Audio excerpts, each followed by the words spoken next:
Welcome to another Bible study. We're looking at the life of Joseph. We're looking at how to handle problems, how to deal with things that do not go the way you hoped and planned that they would go. And we can learn so many things from Joseph. Hopefully you've already learned some things from these lessons we've already had.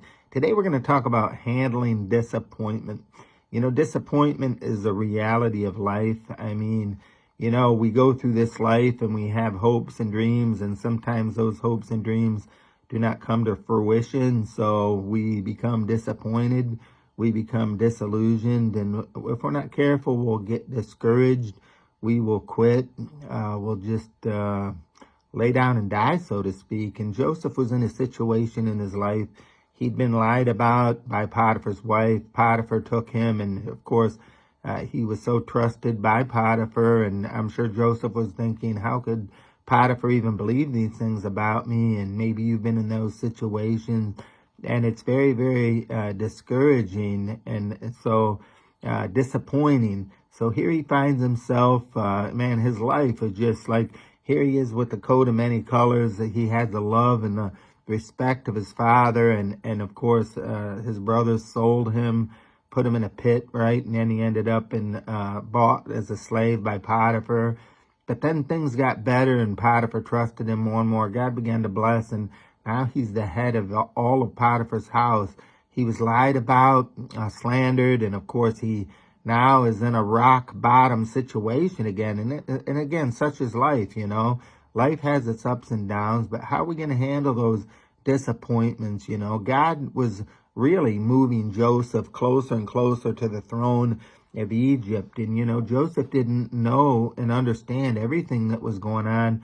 Just like when we go through life, you know, the Bible says in Proverbs, the steps of a good man are ordered by the Lord. And so, you know, I'm confused now. I think that's Psalms. But anyways, the steps of a good man are ordered by the Lord. God is working, and that's what we need to understand when we handle disappointments. We need to understand that things happen for a reason.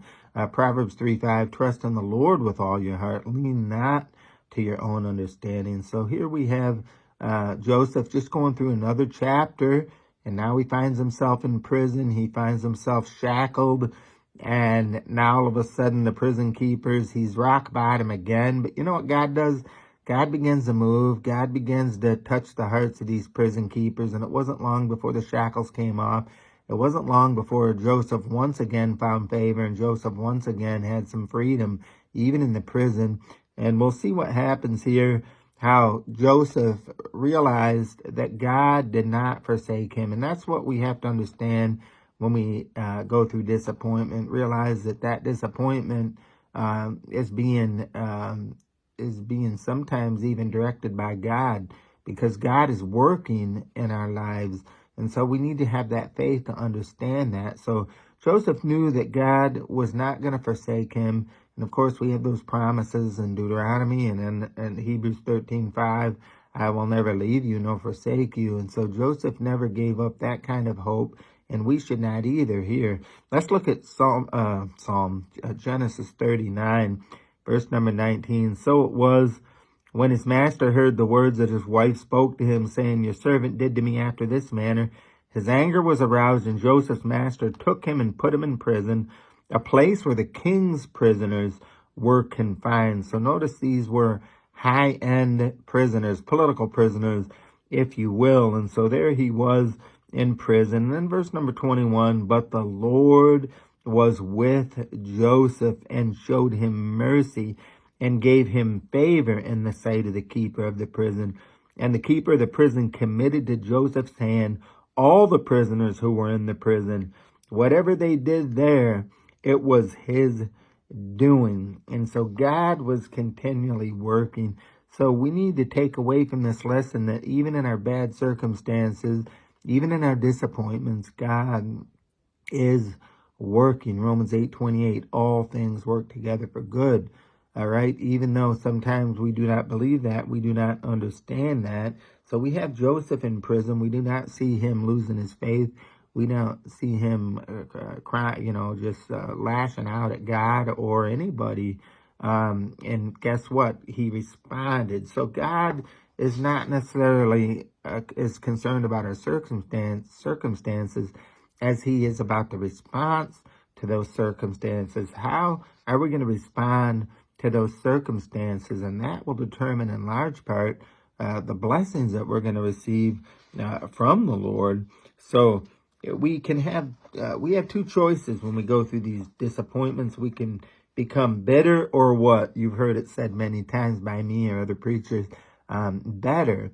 So we can either become bitter about our bad circumstances, or we can learn from those circumstances and use those circumstances as a stepping stone. And again, in verse 21, the Lord was with Joseph. And we need to understand the Lord is with us, even in the dungeon, even in the valley, right? Yea, though I walk through the valley of the shadow of death, I will fear no evil. Why? For you are with me. Psalm 23, what a beautiful psalm. God is with us even in the shadow of death. God is with us through life. And so we need to understand that. And the keeper of the prison, right, did not look at anything under Joseph's authority. Why? Because the Lord was with him. And so whatever he did, the Lord made it to prosper. So again, trust in the Lord. Why? Because he can take any situation and help you to prosper in it. You know, I think about that cliche, that saying, and I really like it. And I have to remind myself about that sometime. Bloom where you are planted, right? I think about the old song, brighten the corner, what? Where you are. And so God has planted you somewhere. It could be in prison, so to speak. It could be in a bad circumstance, but you know what? Don't become bitter about that. Become better. Allow that circumstances, that dungeon circumstance, right, to help you, and use it as a stepping stone to the next chapter. Because, you know, here's the good news. There's always a next chapter. I like this. When fear threatens to overwhelm us, we need to stop and remember that the Lord is with us. Deuteronomy 31, Hebrews 13, similar verses. I will never leave you nor forsake you. Whether it is the Jewish people, the Hebrew people in the Old Testament, or God's people in the New Testament, he's not going to leave us. He's not going to forsake us. And realize this, God uses painful experiences to mature us. You know, there are teachers, preachers that have the philosophy that everything's going to be sunshine and roses. You know, just give your life to God and everything's going to be great. No. Talk to Paul about that. Talk to David about that. Talk to different people. Talk to me about that. Talk to different Christians about that. That's not true. And so God puts us in situations for our good. You know, what did Joseph say later in his life? He said, when his brothers finally came, he said, what you meant for me for evil, God meant it for good. So realize that God gives you these situations, and God puts you in these situations as a stepping stone. And that's what it was for Joseph, a stepping stone closer to the throne. Joseph saw every situation in life as a new avenue for God to do his wonderful work. And again, God is looking to do good to us, right? What do we need to do in return? We need to be patient. We need to understand that life is a journey through the ups and through the downs. And now we have Joseph meeting a couple of men, a cupbearer, right? A butler, we call him sometimes, and a baker. The butler, the cupbearer, and the baker. Let's look at it in Genesis 40, verse 1. It came to pass after these things that the butler and the baker of the king of Egypt offended their lord, the king of Egypt. Boy, that was kind of a scary job to work for these leaders, especially Pharaoh. Now, Pharaoh got upset with his cupbearer, threw him into prison, and got upset with his baker. Maybe he burnt something or whatever, I don't know. But he threw him into prison, and there they were, and lo and behold, they were about to meet Joseph. And Pharaoh was angry with his two officers, the chief butler and the chief baker. So he put them in custody in the house of the captain of the guard in the prison. the place where Joseph was confined. What a coincidence. No, it wasn't a coincidence. There are no coincidences with God. God took these two men and he put them right where Joseph was, so Joseph could work in the lives of these men. And verse number 4 tells us the captain of the guard charged Joseph with them, so Joseph became their overseer. And listen to this, he served them. That's an interesting wording there, that Joseph actually ministered to these men. What an idea, about ministering. This past Sunday, I preached a message about ministering. We call it the parable of the Good Samaritan. And that Good Samaritan, what did he do? He ministered to that man and cleaned his wounds and put him on his own animal and took him back to town and put him in the hotel there, the inn, and paid some money and told the innkeeper, hey, help this guy. Whatever it costs you, I'm going to pay you. Wow. That's what you call ministering to somebody. And so Joseph wasn't just ruling over them. He was what? He took the opportunity to minister to these men. And the butler and the baker, the king of Egypt, who were confined in the prison, had a dream. Both of them, each man's dream in one night. And each man's dream was with its own interpretation. So these two men had a dream. Bottom line is the butler, the cupbearer, had a dream that he was taking some wine. He had some grapes, and he was squeezing those grapes and making wine out of those grapes. And he couldn't figure out what that dream meant. Now, the baker had a dream that he was carrying some freshly baked bread, and the birds kept coming and taking that bread out of his basket, and he was very frustrated with it. And so these men woke up, they were scratching their heads. Now realize this, God put those dreams in their mind. They had these dreams, and they said to Joseph, wow, can you believe these dreams? We sure would like to know what these dreams mean. And so what happened? Joseph told them the dreams. Now, to keep this in mind, even in our adversity, we should look to minister to people. And I touched on that already just briefly. And so ministering to others in a time of bad circumstance, what'll it do for you? Well, it'll help keep you from wallowing in self-pity. It'll give you a purpose. Sometimes we get in that pit, and I know I've done it myself as a pastor. You just sit and you wallow in self-pity. No, get your eyes off yourself, your own circumstances, and help somebody else. And so it'll help. Ministering to others in your valley will help you to escape that mindset of self-pity. And also, it'll help lead you to deliverance. And so ministering to these men, Joseph, little did he know this would be his deliverance. And so the sad part was telling what the dreams meant. For the butler, the cupbearer, it was a good ending. He said within 3 days, the king is you're gonna be serving wine again to the king within 3 days. And the butler, the baker, thought, wow, that's pretty good. What does my dream mean? And he said, well, I'm sorry, but your dream means in 3 days the king is going to cut your head off, and the birds are going to, how the birds were eating the bread out of the basket, well, the birds are going to be eating your flesh as you hang there, as the king makes a public example out of you. And so he told the butler, the cupbearer, he said, do this though, please remember me, right? Joseph was trusting God.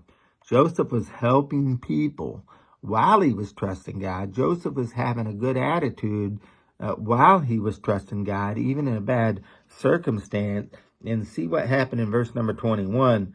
Then he restored the chief butler to his butlership again, and he placed the cup in Pharaoh's hand, but he hanged the chief baker as Joseph had interpreted to them. Yet the chief butler did not remember Joseph, but forgot him. Now Joseph said, hey, when you get back to serving the king his wine, don't forget me. And the butler was like, oh, how could I forget you? I won't forget that the Bible tells us again, the chief butler did not remember Joseph. I'm not so sure he did it on purpose. As a matter of fact, I don't think he did. I think God wasn't done working with Joseph. I think this was the worst, by the way, 2 years. Could you imagine that?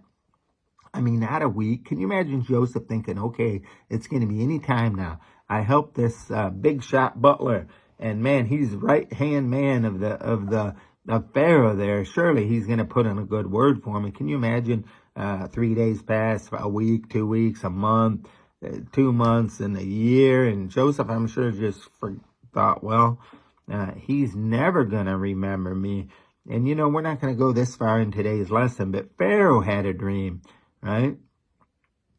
Pharaoh had a dream and the butler remembered. Now who put that dream in Pharaoh's heart and mind? God did. God was working. Now 2 years, man.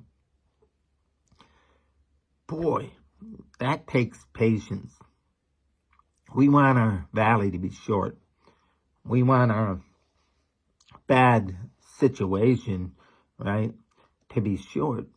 But 2 years, you know, sometimes God has us go through these things. And I think about Proverbs chapter 13, verse 12. It says, hope deferred makes the heart sick. Joseph obviously had his hope deferred. Maybe he even thought, well, the butler's never going to remember me. And the Bible says, Proverbs 13, that hope deferred makes the heart sick. He did not remember Joseph, but he forgot him. And so sometimes we think, what in the world? I'm trusting God. I'm keeping a good attitude. And did God forget me? No, he didn't forget you. God does things according to his timing. Again, many times great opportunity follows disappointment. And what do we need to do? Be patient. Wait on the Lord. So many scriptures about that. And it's not easy to do. Again, Proverbs 3:5, I already quoted it once. Trust in the Lord with all your heart. And here's the hard part. Lean not to your own understanding, you know. So you're wondering why, God. Why am I going through this? What in the world? Is it ever going to end? Yes, it is going to end. I remind you of the one verse in Psalms, weeping may endure for a night, but joy comes in the morning. And that's how you handle disappointment. You realize, hey, you know what? God is in control of this situation. And that disappointment may be an extended time, 2 years for Joseph. But what did he do? He kept waiting. He kept ministering. He kept trusting God. And guess what? Great opportunity came. So we don't want to quit too soon. We don't want to blow our opportunity by quitting while we're going through that time of disappointment. And I wish I could tell you it's easy, but it's not. You know, Romans 8:28, all things work together for what? Good to those that love God, to those who are called according to his purpose. So what do we need to do? Just trust the Lord. You say, hey, Pastor, I've been waiting. I've been disappointed for a long time. Well, let me encourage you, keep waiting. Keep waiting. Why? Because God is with you. And so I don't know what God's purpose and plan for your life is, but rest assured, God knows what you're going through, and according to his plan, according to his time, things will change. Maybe you feel trapped in your situation. Maybe you feel like you're in prison. I've had people tell me that. You know, my marriage is a prison, or my job is a prison, or even my ministry is a prison. Pastors sometimes feel like their church is like being in prison. And so, you know, realize God has you in a situation, and it's not going to be all bad, right? And so what do? It may be an extended time that you're going to go through this situation, through this disappointment. But I'm encouraging you to trust the Lord. Look at Joseph's life. It was like this. You know, if you look at your life, step back from it, it's like this. You know, and what do? We trust the Lord in the valley. And what do? We wait for the next mountaintop. And truthfully, while we're on the mountaintop, what do? We're happy. We're thanking God for the mountaintop, but realize even that isn't going to be like that forever. And so we're going to go back to the valley again. So again, it's part of life, the good times, the bad times. So we trust the Lord no matter what our circumstance. Realize that God is with us, and our responsibility is to trust God. Trust God on the mountaintop. Trust God in the valley. And if we do that, we will properly handle disappointments. I hope this is a help to you. Hope you have a blessed afternoon, evening, whenever it is that you listen to this. I hope to see you tomorrow night on Zoom. We've been praying for a lot of people. And I hope to see you on the Lord's Day this Sunday at Lighthouse, whether it be in person or online. God bless.